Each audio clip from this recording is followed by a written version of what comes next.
All right, hello everybody. I'm Tony Pellegrino, and this is part of a live tech talk that we do every Tuesday and Thursday. Thank you all for joining us. I hope you like that new intro, give you a little sizzle to get you excited about what we're doing. We're talking about your favorite subject and mine, Jeeping, right? And how to build your Jeep, how to make it better, how to make it stronger, everything related, right? So great to have all of you joining us. Today in the studio, I've got Debbie, Jamie, Alex, and we have a guest who's gonna come over here and make an appearance. Tyler Johnson from Missouri, come on up here, say hi to everybody. Special guest. Special guest, can you see him, Jamie? Yeah, here we go. Hold on one sec, uh-oh. Technical difficulties. Sam said the new intro is cool. All right, nice. Can Sam see us? Can you see us, hon? I see black right this second. He sees black, oh, that's not good. Now again. All right, so I don't know. Says hi, I don't Tyler. know if anybody heard what I just said, but thanks for joining us. This is part of a live tech talk we do every Tuesday and Thursday. And today's is going to be on terminology, but we have a special guest all the way from Missouri, Tyler Johnson. He's one of our ambassadors back there, so he's here actually in the studio today with us instead of being on the other end of the phone watching. So pretty cool. All right, so he'll be in the background with Jamie, Debbie, and Alex, helping us put together today's show, if I can spit it out. All right, cool, thank you. All right, so as always, we're here to talk about your favorite subject and mine, Jeeping, everything related to Jeeps. Today's show is the first of a multi-part series on terminology. So, if people that you know, Jeep guys, gals, have always been talking over your head, today you will get the first bit of knowledge that I can impart my wisdom on you. And instead of them talking over your head, by the end of this, you should be an expert. You will, even by the end of today, you'll know the difference between a track bar and a tie rod, okay? So we're gonna cover a bunch of stuff. As always, we welcome your questions and comments, right? So just type them in. Debbie's here to help us read those if you're on Facebook, and Jamie's looking at YouTube, so, because we're doing both platforms. Featured product, all right. I have got something hot for you guys today. We have a bunch of hood louvers. This is that whole hood louver for a Jeep YJ. I am going to do a flash sale on these for 99 bucks. Okay, you got to call in to get this. They're not on the website. I've got my sales guys are there. Call in now and get them. This offer is good while supplies last. So I think we got 100 of these. So for the first 100 people with a YJ. Now, you could probably make it fit on a TJ or something else. Good luck, but they're made for a YJ. So price is right, that's for sure. All right, next. We are going to talk about terminology. So the first thing I want to talk about is approach, departure, and your breakover, right? So these are terms that you've probably heard, and let's talk about a stock Jeep to start with. So a stock Jeep, by the way, is made for a whole bunch of reasons, not necessarily what you want to do with it by taking it off-road, right? This has to meet a bunch of mileage requirements. It has to meet a bunch of safety standards. All of those things do not make it better off-road, okay? So what we're here to do is talk about all the ways that you can improve the approach angle and certainly the departure. I mean, you look at that, you drop off anything and you're just whacking the rear bumper. And this ground clearance, you know, you may be worried about hitting something on the axle. Well, let me tell you, the axle is really heavy duty compared to everything right here that is only covered by a sheet metal thickness skid plate, which would be your transfer case, this front cross member, your exhaust. There's a whole lot of stuff right here that, by the way, when you come off of something, it's the next thing to hit on the bottom. And you may have heard me talk about it. If you haven't, you don't know me very well, but I often describe all the crunching noises on the bottom as the sound of depreciation. Okay, so every time you go off-roading, you're hearing all kinds of scratching and banging and all that. Well, you're just thrashing everything on the bottom side. So what does everybody want to do? They want to get a lift kit, bigger tires and wheels to get themselves more ground clearance. The downside is they also make this thing way top heavy. Okay, so the idea is keep the center of gravity low. So you want to be able to put on the biggest tires you can without lifting it very much at all. Okay, so these fenders are actually designed to come apart and allow you to run a bigger tire. So a lot of people with a Rubicon where you've got the Dana 44 front and rear axles, you can go up to a 37 with the factory fenders without really having to do much. So these are all things I'm trying to dispel all the stuff that you guys hear out there and explain what it is that you need to be focused on in terms of terminology, okay? So let's talk about ground clearance a little bit.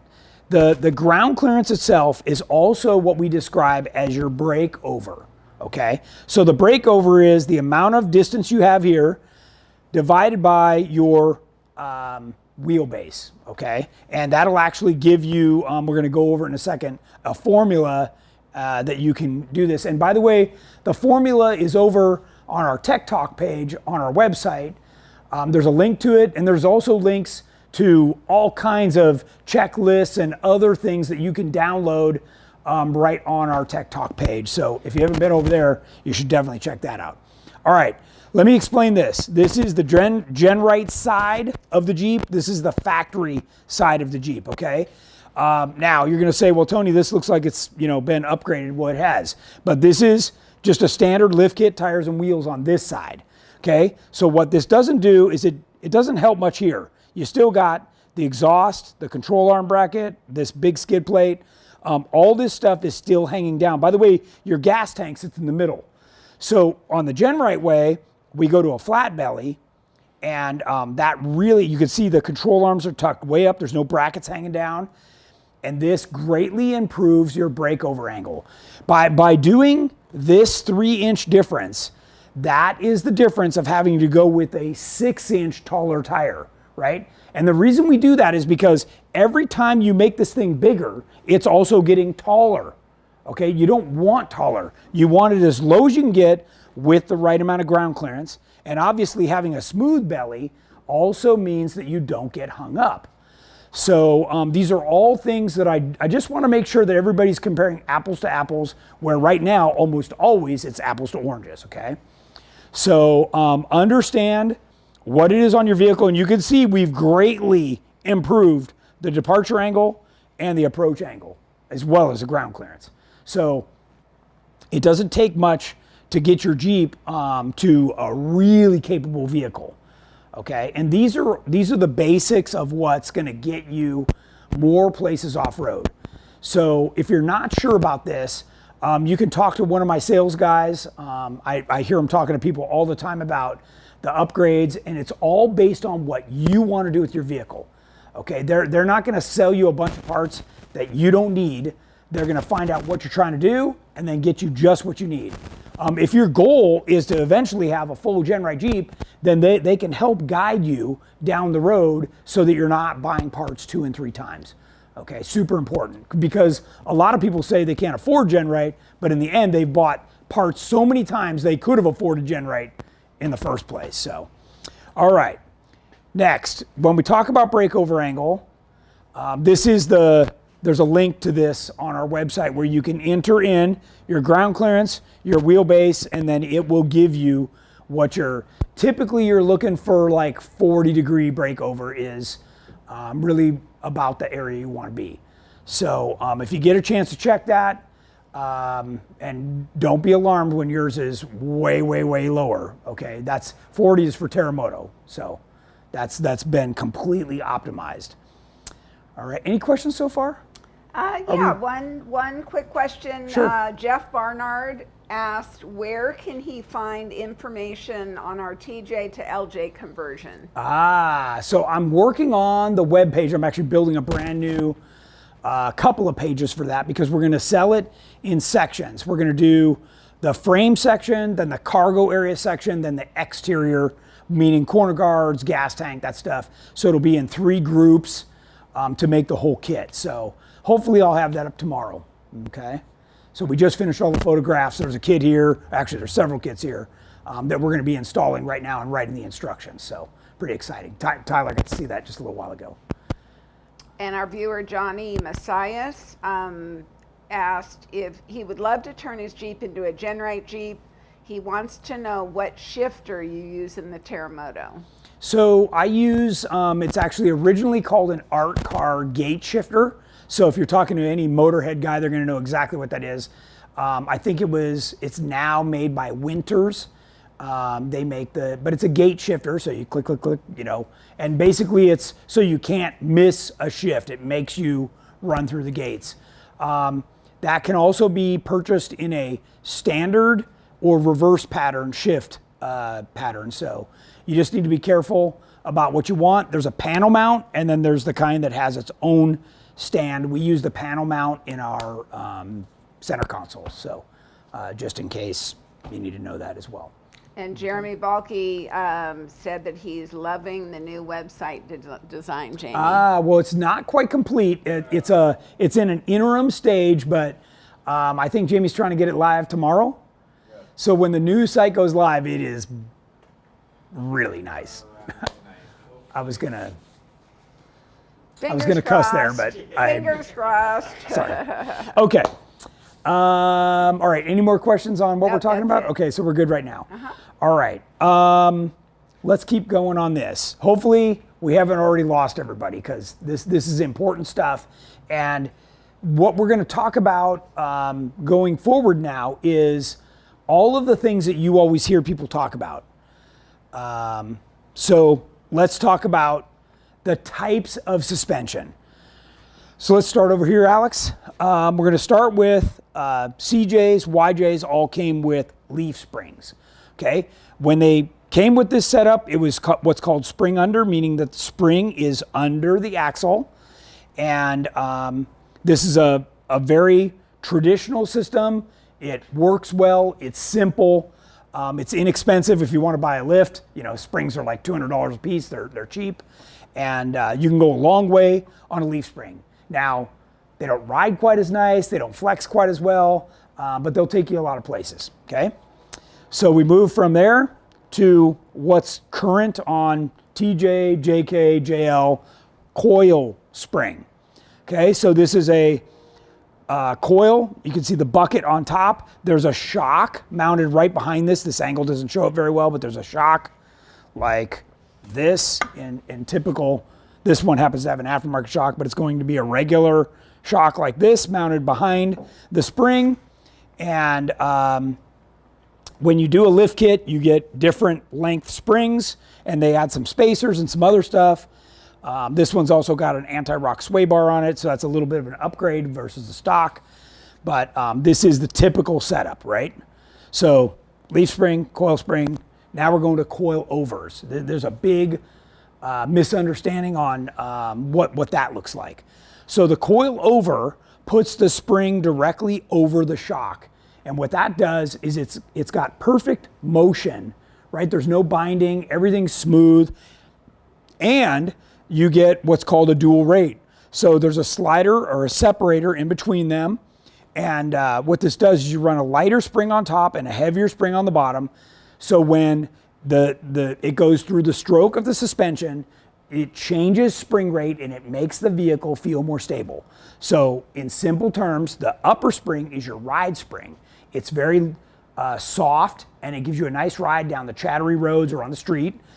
And then the lower spring is for when you articulate out or you're climbing something, and it gives you a lot more predictability and stability, okay? And you can see that it's a much more simple package, and the shock in the middle of the springs is greatly improved, several 100% in quality versus a regular shock, okay? So it's a very, very high quality shock with a big shaft, good valving, typically a remote reservoir. We've got one sitting here, right, that Alex can show you close up. So there's a remote reservoir with compression adjustment. Again, you can see the upper and lower spring with the separator here. And this particular one happens to be an IBP or internal bypass. So these are very, very high quality shocks. And they come in a variety of different sizes. This one happens to be at a 2.5 inch, but they also make a 2 inch and a 3 inch. So there's a wide variety of, and a lot of that depends on what tires and wheels, what your axle width is, on whether you can run a bigger shock or not, okay? And then behind this, you can see an air bump versus a standard style foam, like an EVS or high density foam bump stop. And over on the other side, actually this one has the bump stop removed. It used to go there and it was just some hard rubber. So that guy's going for all the travel. All right, what do you got, Deb? GenRight Dave asked a couple of questions. His first question was, how does the caster angle affect the on-road manners of the Jeep? Okay. We're going to get to that in just a minute. Okay. And that's a great question. His second question was on Sammy's. You can put the spring on the top for lift. Can you do that safely on a YJ? So typically what happens when you move this spring, are you zoomed in? Let's zoom in on this. And I think it's our next slide, so we're going to talk about it in a second. But when you move this spring from the bottom where it is now, what it means is you either have to cut this little spring tab off and put it on the top, or you get a new one and you put it up there. But it's the equivalent of a 5-inch lift. It's a lot of lift. Okay, so typically it makes the thing like a monster truck. All right. So here's what it looks like with the spring over. So that same, this is the spring perch right here where the spring was down, and now that spring's been moved up to the top. Okay. So this is actually a pretty nice setup because this uses bolts with a little skid plate, so there's nothing hanging down and nothing to bash off. And so that's an aftermarket upgrade right there. But you can also see that this spring doesn't have as much arc anymore because he's trying to compensate to bring the vehicle back down. By the way, the flatter the spring is, the smoother it's going to ride and the more that it'll flex. The downside is it'll also get axle wrap. So this thing's going to wrap like a mother when he, really gets some low gears and big tires behind it. On topic, Zach Guptill asked, is that what you hear when you hear people talking about stuff like 12, 14 spring rate on coils? Okay. So actually, let's go back over here, Alex. So when you're talking about coils, specifically if you're talking about like 12 or 14, that's the travel in the shaft. Okay. Now, I think he's asking about coil overs, right? So now, when we go to this size, when you start going 2.5 or 3 inch coil over shock, what happens is the lighter the spring you go, they don't make them in long lengths. So the bottom spring has to get longer and the top spring can get shorter. So you may have a 16-inch long spring on the bottom with a 12 on top. Instead, if this was a 14-inch travel, you'd have a 14-14 on top, but this would be like a 150 and this would be a 200. Okay, so I didn't want to get too technical on coilovers, but it is a terminology thing, and I want everybody to understand that because I don't want people getting lost. And for you guys that are watching this that are more experienced, that this seems kind of basic, take note because you constantly have other people that are looking up to you, and it'd be great if you could also help them understanding. This is the kind of thing that gets people more excited about Jeeping when they understand more and don't feel lost in the terminology. Okay, so anything else on spring over, spring under? No, other than GenRight Dave's question about the caster angle. Okay, so we'll talk about that. And Janelle and Terry have tuned in from the Unlimited Adventure. Oh, nice. Thanks, guys. Yeah, I hope they're having a good time out there. I'm not even sure where they are today. They're in Disney, Oklahoma. Oh, Disney. Nice. That's cool. So where were they yesterday or day before? Somewhere in Arkansas or something? Yeah. So they're moving. That's awesome. That's a lot of fun. Well, thanks, guys. I hope everybody's having a good time out there. Okay, next slide. Okay, So now we're going to talk about, actually this slide I have up for a couple of different reasons. It says shocks, but I'm going to talk about a couple things. So standard shock, like I showed you here, which could also be, you've bought yourself an upgraded Rancho or something, and this is what you see. It's got a tiny little shaft and, like spot welds that hold the top eye on. That's what you've got, whether you've looked under your Jeep or not. This is the typical stock setup. I realize this picture's a little dirty, but it was what we had to take a picture of. Then you go to a coil over, and then a coil over and a bypass. This is what Jordan has on his Ultra 4 car, and I know a lot of people want to run, the dual shock setup, but it's not necessary. All you really need is something like this with an air bump, and it's a much quieter ride. Bypasses like this do a lot of clicking, and you don't need the kind of adjustability that a racer does. And quite frankly, if you start messing with this, you're going to completely jack it up. So you're much better off to be in this range, getting a shock that we pre-tune for you, and it'll operate a lot better. There's a couple things I want you to notice. Here, this is the C on your front axle, right? And you can see how close the shock is. So what I'm after is to show you the spring and dampening control location. Beside the fact that this is a wider axle, right? So you're getting more angle on the shock. Here's your shock, about 6 inches in on the axle tube, and its effectiveness is much less way inside like this. I mean, even a couple inches makes a big difference, guys. So not only is this a smaller, weaker shock, now it's mounted way inside, okay? Now, any questions on that in itself? Josh Nasser asked if you could tell everybody why you run the dual shock setup. So the dual shock setup is typically used in racing, and it's made so that when you go out as a racer, you can tune the vehicle for the conditions, right? It could be tire size, it could be a change in terrain, it could be a change in the surface, it could be a lot of variables, right? So race cars, the setup changes all the time. So you tune the shock, and this is basically just externally tunable, okay? Where this one is internally tunable, and your Jeep doesn't change that often. So once it's done, and if you get shocks from us, then they're pre-done with my tune that I've worked with King and Fox and all these guys to make sure we've got the right setup for our suspension, including spring rates. So this is very advanced. Most people never get there, and it's noisy. So again, just understand it may be the look you want, but it's also a packaging nightmare to get the wheel to turn, to clear the steering. There's a lot going on your Jeep, and it's not exactly easy to package like it is on a buggy where you just take away all the body and everything, and all you got is a tube structure. So, okay, so the next thing, we got more.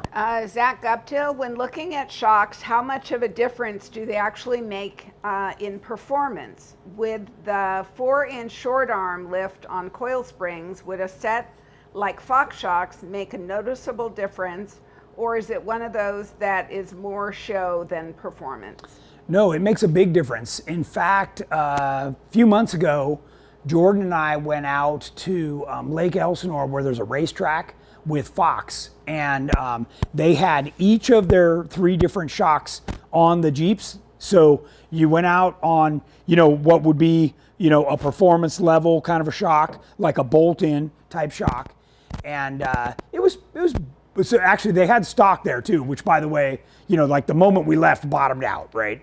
So then we went in their performance level one, and it was definitely better. Like the bottoming went away. Now you couldn't go as fast as the next level, but it was definitely better.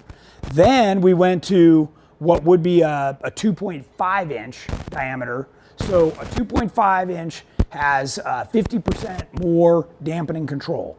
Okay, so that made a huge difference. We were able to go a lot faster, experience very little bottoming out. And then we went to their 3-inch shock, And that was even better. So, and of course, when you do the 2.5 or the 3-inch, you also get external adjustability like this shock, where you've got dampening control that you can change based on your weight in your vehicle or the speed you're going or what comfort level you're looking for. Okay, so that's this little knob right here. So that's whether it's King or Fox, they've both got that. Yep. Austin Schroeder asked, why is the coilover picture mounted off the link bracket versus mounted farther out, like on the C, for more stability? Excellent question. So Austin happens to have a TJ, right? So our original Legend kits all mounted the shock right here. So it was out even further, okay? Now, the difference is the axles weren't quite as wide as they are now. So that effectively would change the ratio. And these shocks were also trying to mount them in the fender well under a bunch of factory equipment. There's ECUs and anti-lock brakes and all kinds of stuff. So this is a JK. So JK, JL, the newer you get, the more crap is under the hood. So we've got to reposition the shocks, and this was our next best location to do that and still keep it outboard. Great question. What else you got? Anthony Paquette, can you explain remote reservoirs and their benefits? Sure. So as you can see on this shock here, the shock itself comes up. There's a hose that runs over to this remote reservoir. So remote reservoirs in themselves are inside. There's an air chamber with a separator. Some of the old ones had bladders. Yeah, here you go, right here. So here's one that's cut away. So what happens is you put nitrogen on this side and it pressurizes the oil. So the oil, this is just like a brake system, right? There's oil that travels up and then there's oil in the shock. So now what happens, the reason this piston floats back and forth is because as the shaft comes into the shock, that has to displace the oil that's in there. So it pushes more oil into this reservoir, and then when it opens back up, everything travels back down. So you've got a nice system to help keep the oil from foaming, and that keeps it under pressure, okay, with nitrogen. And so when you have a shock like this, this is what's called an emulsion shock. So the piston is traveling through the oil and it's making a bunch of foam, right? So it's aerating the oil. So when you go to this style, it keeps the air out of the shock and it makes the performance more consistent, okay? Now, I'm gonna run right to the question you're gonna ask. Well, I have these on my Jeep and they work just fine. Well, they might, because you don't go fast, right? And if you don't go fast, there's not much mixing happening here, right? You're crawling over rocks slow and the dampening control is working pretty good, right? But as you go faster, you need much, much better performance. And by having the remote reservoir, that's gonna keep that oil under pressure and really help keep the dampening control consistent right where you want it. So you're not, when you take off, when everything's cold and fresh and not aerated, it'll work great. And then as it gets hot, it'll just go away and you'll be bottoming out on everything. That's what the remote reservoir is going to do for you. Do we have another question, Deb? We got lots of questions. Okay. Jeff Lone, what affects side-to-side bounce on JKU? Would it be springs or shocks or a combination of both, more so in the rocks? Yes, okay, and it's actually a little bit more complex than that. The other thing that you are fighting in that scenario is your sway bar, okay? So what happens is your sway bar is trying to, as this wheel comes up or drops off, then it's whipping your vehicle back and forth. It's what I call sway bar whiplash. So from the factory, they put on a pretty stiff sway bar because they want your vehicle to handle well on the road. Now, if you have a sway bar disconnect, now you've taken that out of the equation. Then it becomes that the spring and dampening control are inboard on the axle, okay? So keep in mind, this axle is 3 inches more narrow than this axle. So, that means that this spring and dampening control is really far in there, and it's not very good. So what you have is having trouble trying to keep up with what's going on. So you definitely, a standard shock is like a 2-inch shock. You definitely want to move up to a 2.5 or bigger if you can fit it in there, and that'll help a lot. Okay. So, but keep in mind, you've got thin stock brackets that are holding all this together. So as you add more strength in the suspension, it's going to be working those brackets pretty darn hard. So, David Garrett, what is the ride height on 40s with the GenRight Elite kit? Height from the ground to the top of the GR boat slider? I'd have to double check that, but I can also put that in after the show. Okay. I can measure that and check it. Because Terremoto's at home. There a picture somewhere. I know, we do have a picture somewhere. Compare the Mini Moto to Terremoto. We took all those measurements. Yeah, so maybe we'll have to put that up. GenRight, Jordan addressed this question, but Maxwell Card asked, bypass shocks are mainly a benefit at higher speeds, correct? So a bypass shock has several levels. You can see these tubes. Well, they're all at different levels. So as the piston passes, it gets much more progressive. So let me explain it like this. A coilover is generally regarded as speed sensitive. So the faster you go, the more it starts to work. A bypass shock like this is stroke sensitive. So no matter where it is, if it's wide open like this, it's going to start closing fast, right? Because it's going to try and soak up the bump. But as the piston gets more toward the top, it's closing the dampening off and becoming like rock hard, okay? Because it doesn't want you to bottom out. So again, speed sensitive, stroke sensitive. So if you're on the brakes hard, coming into big bumps, the bypass is really going to help keep it from bottoming out. You do that on a coilover and it's just going to slam to the bottom, okay? Unless you have huge springs on it, and then it's going to ride like a rock. So this is trying to give you the best of both worlds. Not to be mistaken by this, because you can get an IBP, which is what we have over here.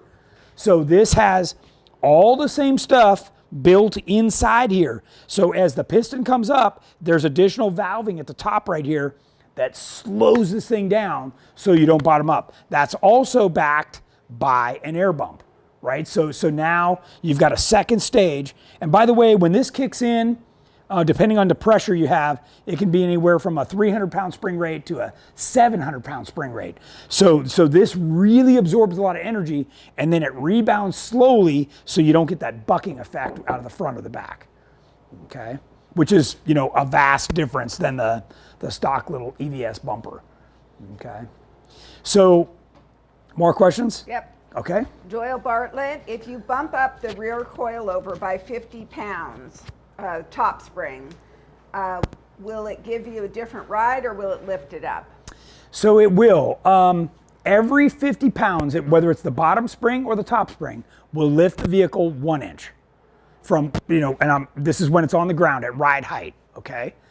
So if you move either spring, 1 inch. So that being said, Alex, can we come back over here? So if this nut is already way up like this, then you can't move this up any higher. And when you add 50 pounds, it's just going to raise the vehicle 1 inch, okay?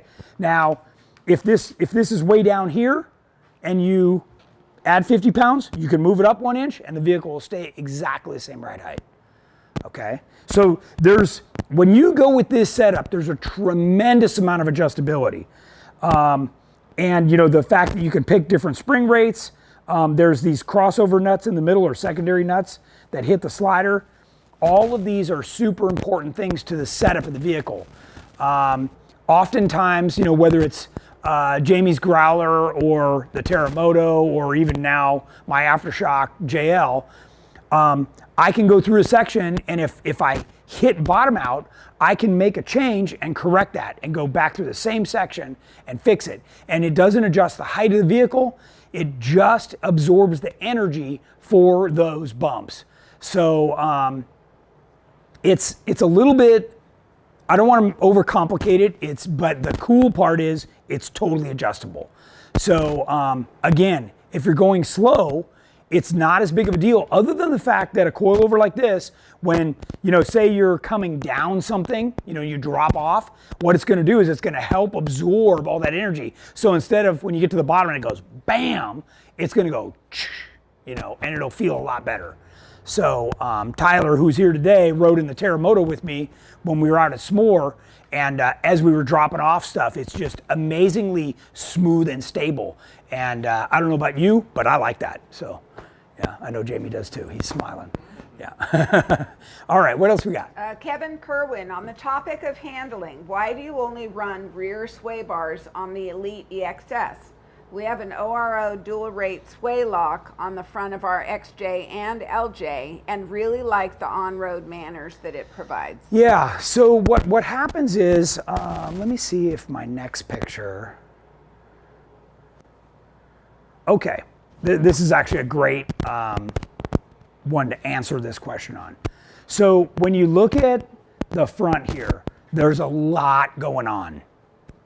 And part of what I'm after is to simplify and get the sway bar out of there, because you've got the links from the sway bar, which are typically kind of thin and they get in the way of a lot of stuff. Plus, we've put on such big tires that with a Dana 60, remember, this turns 10 degrees sharper than what you've already got. So now that giant tire is coming in. I mean, on a TJ, that tire actually rubs the frame. Okay, so you've got a ton of steering. So now there's nowhere, even if you have like a Curry anti-rock, there's nowhere for it to go. So instead what we do is we just get it out of there, let the front end ride smooth. Believe it or not, the rear end dictates the whole vehicle. If you go on our website and just type in sway bar to the steering, to the search box, it'll show you a video where I go around the corner without a sway bar, and then we connect the rear sway bar, and it's like driving a Ferrari. I mean, it's a total difference, and I think you'll be impressed. Check it out. Okay. Zach Uptill, at what point do you want to look at limit straps? I don't think I can outflex my springs on the current setup, but if you do, that would be a very long day. Okay, so let's go back one. That's a great question.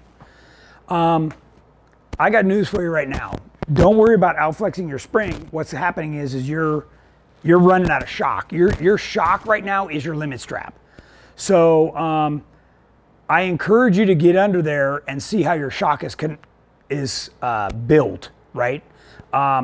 Because inside this shock, there's a tiny little C-clip or nut holding the shaft to the inside, right? So every time this gets yanked, and one of these days it's either gonna pull apart or one of these ends is gonna break off that's spot welded on. And when that happens, then your spring's gonna go boing right out of there. And on its way, it's gonna rip out your brake lines and your ABS stuff. I mean, it's a disaster, right?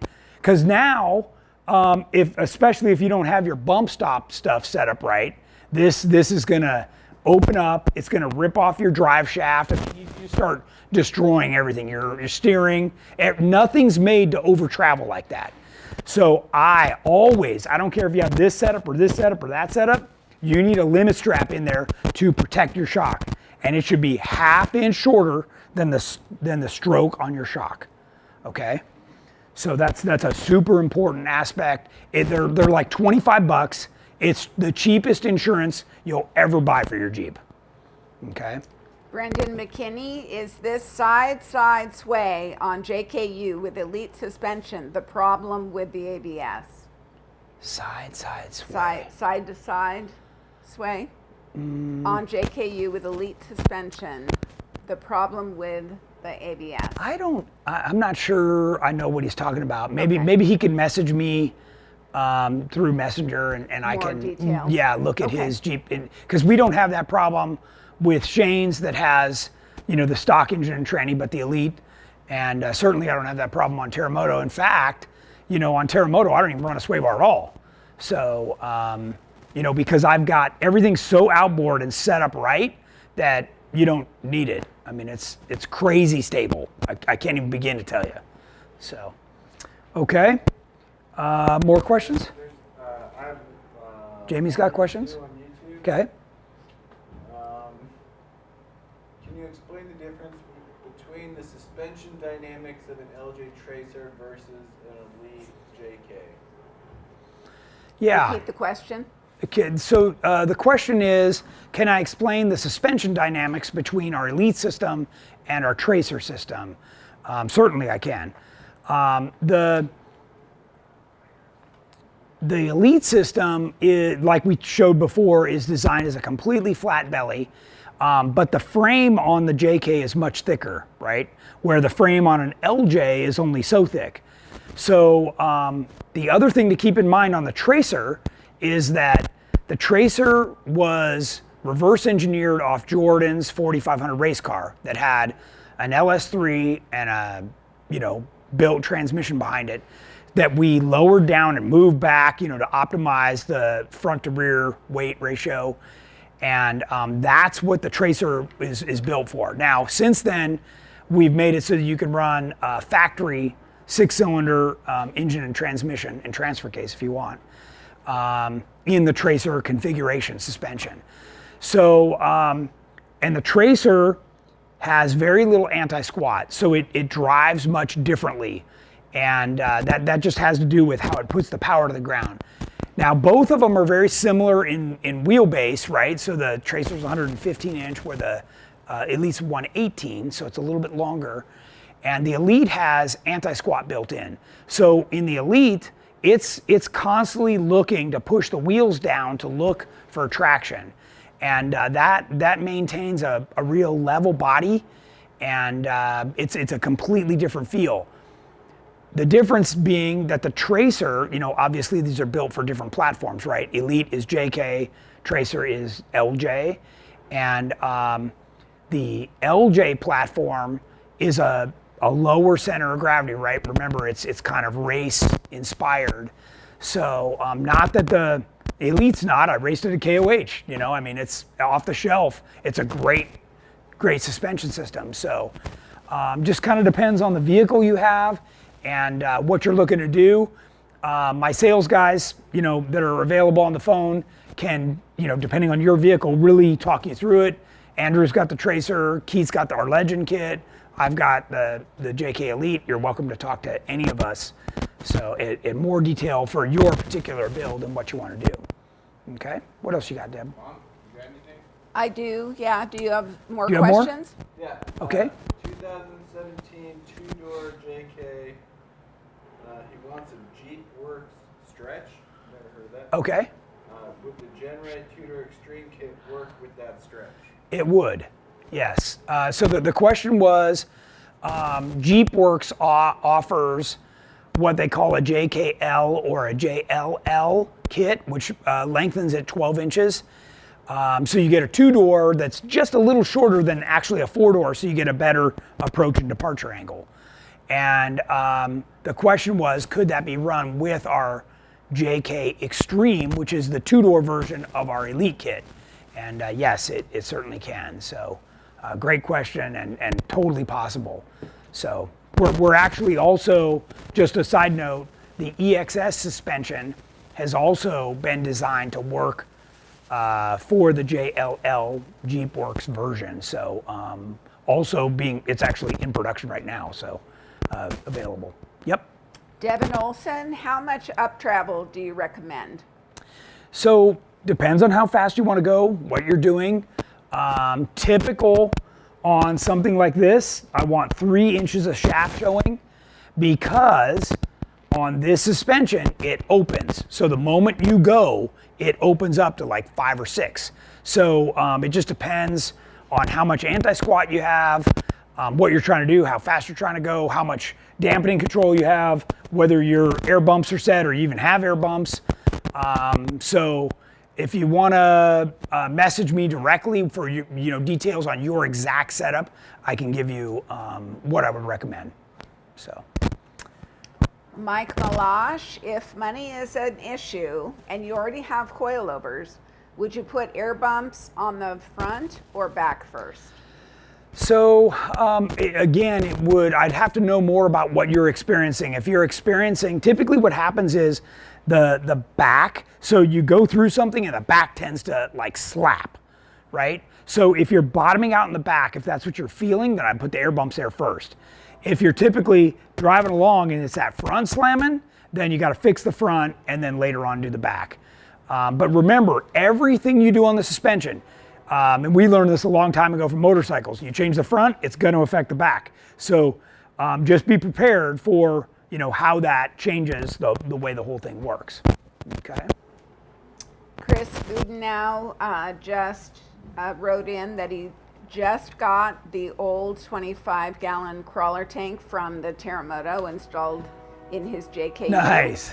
And he did the Great American Crawl in Colorado this weekend, and Cool. he couldn't believe how much more balanced and controlled it was off-road. Nice.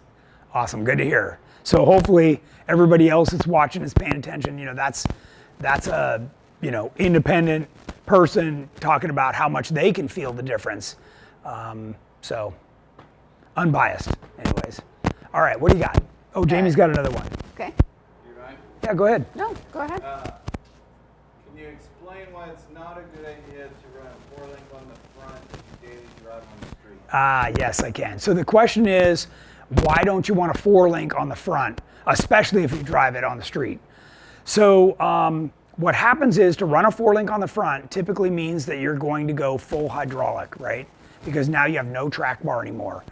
4-link on the front also means that your roll center is gone, right? So now you've got this vehicle, because you're 4-link in the back and 4-link in the front, that has like virtually nothing. So that now means that you're relying on a sway bar or something else to keep that thing stable. When you do, where's my remote? When you do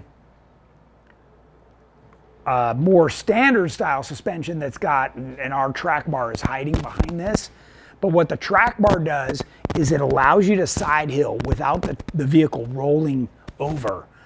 So it has to do with how it cancels the roll center and changes it so that it's very manageable off-road. The moment you go to a 4-link, and look, I know there's people out there with it and they're doing a bunch of funky stuff with sway bars and spring rates and all kinds of other stuff to try and account for it. But the reality is, if you're thinking about driving your vehicle on the street, you should not go over a 14-inch travel shock, because the Heims or ball tie rod ends cannot, they don't have that kind of range of motion. And typically a guy that's going with a 4-link front is trying to go 16s or 18-inch travel. Guys, I got news for you. Even your drive shaft can't handle those kinds of angles. They're unless you're doing some crazy wheelbase and you're building something that's not even streetable anymore. So it's a great question, but it's like way out there, and definitely what we're showing you and what we run is proven, and that's really what you need to be paying attention to, because I only want to run the best, and if the best was something different, I'd be running it. I mean, when we built the Elite suspension, remember, I didn't care if it ever sold to anybody. I just wanted the best for myself. So there you go. That's all we were after. More, James, or? I got one. Okay. Topic, but that can wait. Okay. All right. Keep going. What about a roll cage with the JKL stretch with a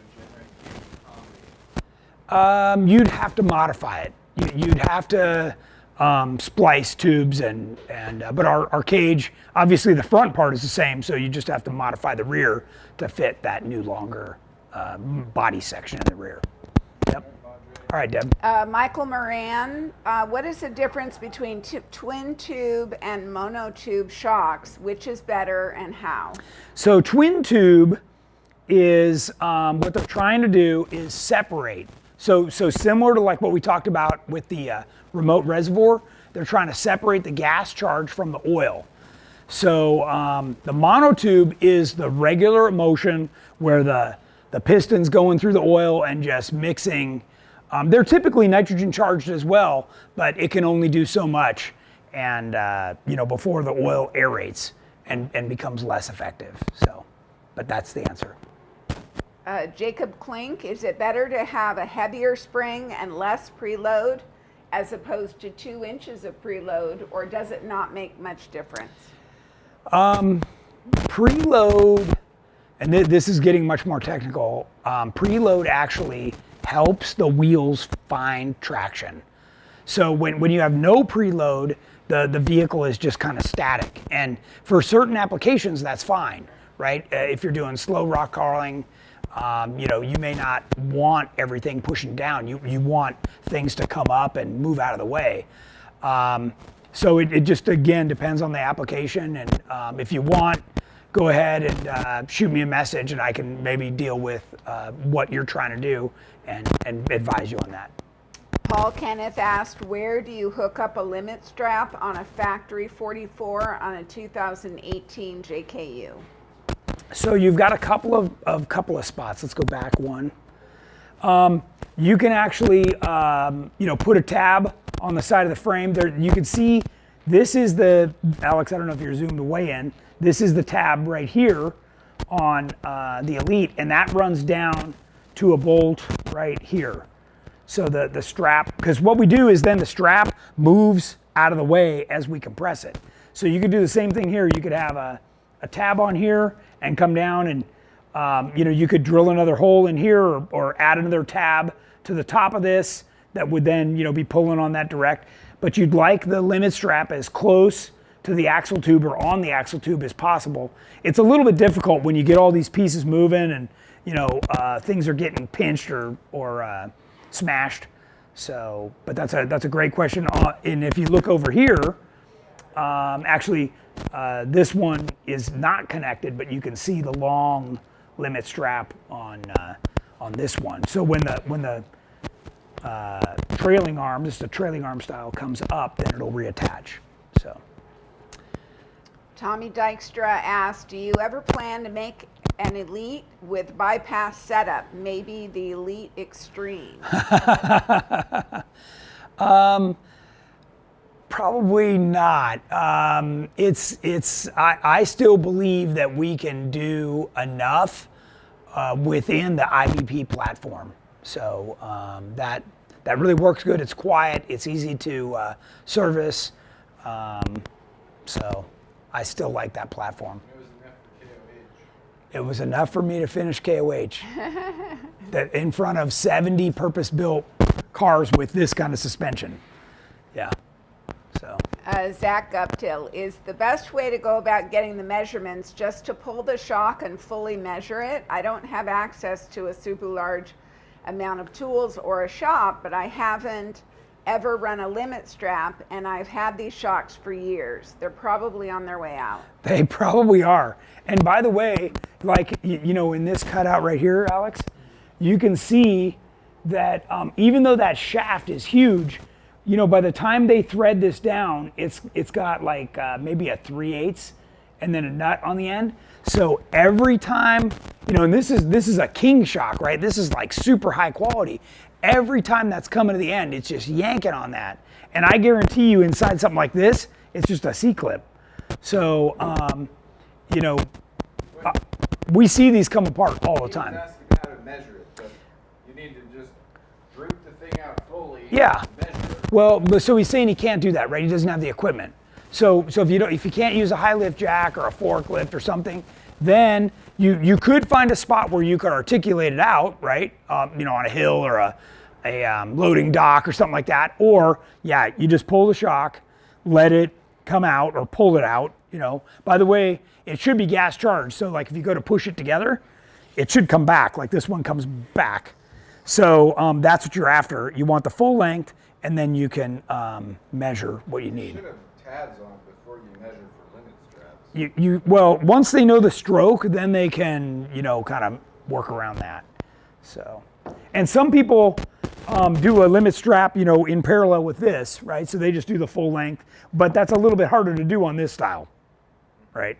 So, but good question. All right, what else we got? Esther Parrott Newcomb asked, what determines your coilover travel length? So that has to do, I think this next picture is actually a little easier. So when everything compresses, you've only got so much up travel, right, before you're into the bottom of the frame. So typically what we do is we build a vehicle at full bottom out. And that way we're looking to make sure that everything clears, all the steering. You know, the steering changes in height, you know, as you turn, there's a lot of dynamics going on a front end. And, you know, there's also, you know, right above all this is the radiator and motor mounts and, you know, lots of stuff inside there. So typically that's what happens. You only have so much. Then we look at a chart that you can find online for King or Fox that says what their compressed and extended lengths are, and then that tells you what shock you can have. I lost sight of the person who asked the question, but they wanted to know where can they access a list of our Tech Talk titles. Okay, so if you go over to YouTube, just go to the GenRight YouTube channel. And don't use the search box up above. You got to use the search box right where it says, you know, like our videos and stuff that's down. Then we have a little search box there, and you can type in The topic. that they're interested So in. you can also just click on videos, right? So when you go to our page, it's only going to show you like 20, 30, 40 videos, but there's actually almost 1,000. So if you click on videos, it'll open up, you know, videos from 15 years ago. We got a ton of them on there. So. On everything from, you know, like the first gas tank we made. I mean, tons of stuff. So. Okay. James Goldman, I just ordered Dynatrac XD60 Plus in 72.5 for my 2013 JKU. My buddy is running an Elite 6080 with 5-inch backspace. Should I be running 5-inch as well? At least he should be running. So we only run 70-inch wide axles. You just went 72, so you should be at 5 or 6-inch backspace. A Dynatrac has a knuckle on it that allows you to run even deeper backspace wheels, and that reduces the scrub radius, which is another topic that I was hoping to get to today. We didn't do very good today, by the way, as far as covering. We've answered a ton of questions, yes. We're down to like the last couple minutes. What else you got? Cliff Lamb, how much does your two-door JK Extreme suspension stretch the wheelbase? That's 5 inches in the rear and 2 inches in the front. So 7 inches. Yep. What else you got? Clint Lamoureux says, I'm learning to be more patient to wait to get GenRight products. There you go. You know, so all day long we get calls, people, you know, oh man, it's so expensive, you know, blah, blah, blah. And I'm like, really? So you'd rather buy the cheaper stuff 2 or 3 times, and in the end, you've spent as much or more than the GenRight would have cost you. Here's what I say. Look around your garage. Look around your yard.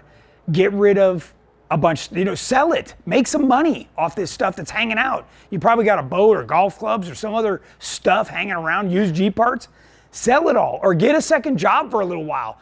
Do yourself a favor and buy the right stuff the first time. Sell what? A kidney? Yeah, well, I wouldn't go that far. Can't recommend that. So, but honestly, you know, when you're going through the trials and tribulations of trying to take a shortcut, the reason I don't offer those parts is because I don't believe in them, and they don't work. I've already been down that road. I've tried everything. Way before I even started GenRight, I tried tons and tons of stuff, trying to figure it out and make it work. And where we're at today is the solution, and it's the solution, the long-term solution that works really, really good. So, more questions, Deb? Kelly asked, what is the current lead time on King shocks? Well, if you want King shocks for a GenRight Elite or Tracer, they're in stock. Okay. If you want to buy something else, yeah, that's like 11 months. But we stock, you know, we order a year ahead of time for our kits. So I just walked out back while Tyler was here, And we saw 2.5s, 3.0s, Fox, King in stock, Tracer and Elite. They're all there on the shelf. So this is what I want to talk about here. So average person goes to an off-road shop or orders it online, a lift kit. So that comes with a longer spring and a longer shock. And you're thinking, oh man, now I got more travel. Well, you are sorely mistaken. Because what happens is they give you, if you order a 3-inch kit, they give you a 3-inch spacer that you now bolt on there. And you still have the same lame 3 inches of travel that you did stock, okay? These companies should actually be ashamed of themselves. This is ridiculous if you ask me. It's a total smoke and mirrors, and all you did was make your Jeep sit higher, and the actual performance is no better, okay? And by the way, I don't care what brand suspension you buy, their kit, this is what happens. You get a spacer along with longer stuff. So you've actually gained nothing. You're thinking you're gonna get more articulation, you're not. You're just making more space for a bigger tire, that's it. So I just want to point that out, don't be fooled. You know, when we do a suspension, you get the full travel of the shock, okay? What else you got, Deb? Last question for the day, Dylan Mork. Tony, could you tell me the pros and cons of the 3.0 over the 2.5? So a customer of mine had 2.5s on his Elite and was quite happy with it. He rode in my Terremoto with me, which had 3.0s, and he was sold instantly. He's like, I can't believe the huge difference. Well, that customer, who happens to be an engineer, went back and figured out it's a 66% increase in volume and performance. So you've got 66% more dampening control. Okay, that's a huge difference. And because the piston, the oil volume, everything is so much bigger. So, you know, you may say, well, geez, you know, that seems excessive or whatever, but I'm telling you, I would never go back. It's amazing. And the stuff that will soak up and dampen is just incredible. You should get on YouTube and watch some of the videos of Terremoto ripping across a desert at 100 miles an hour, and just watch the wheels and how much control they have. And there's even a video, it might have been the teaser we just showed. What you need to do is watch the GoPro, and you can see the axle just traveling, and every once in a while it'll touch the bump stop, but it's not just hammering the bump stop. And it's amazing. You should do yourself a favor and check that video, because when you see how good this stuff works and how free flowing it is, meaning that it's bind free, you should be nothing short of amazed and impressed for sure. So, yep. And it's the same thing we sell every day right off the shelf. All right. Okay, we're out of time. We're out of time. Okay. So we didn't make it very far today. I actually had many more topics to share with you guys. So we'll pick that up on Thursday of this week, and we'll just continue this series until we get through all of the terminology. Thank you for joining me. We got a lot more. We probably have another 5 or so shows that we'll do on this topic. And I think it's great. We've got a lot to share with you guys, and can't wait to impart this wisdom on you. So thank you very much for joining us, and we'll see you on Thursday.